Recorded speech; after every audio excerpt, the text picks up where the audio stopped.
भारतात सर्वात श्रीमंत माणूस कोण असं विचारलं तर मुकेश अंबानी, गौतम अदानी, सावित्री जिंदल आणि कुमार मंगलम बिर्ला यांचीच नावं डोळ्यासमोर येतात.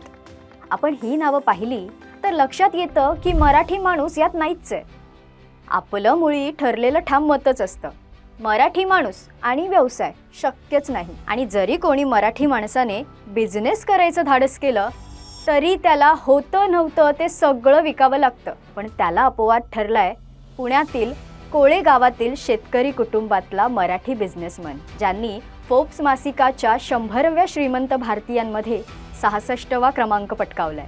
फेमस कार जसे मर्सिडीज, रोल्स रॉयल्स, टोयोटा या महागड्या गाड्यांच्या इंजिनमध्ये वापरण्यात येणारे मेटल पार्ट्स ही कंपनी तयार करते. कोणती आहे ती कंपनी आणि कोण आहेत याचे संस्थापक, सगळं सांगणार आहोत. So stay connected.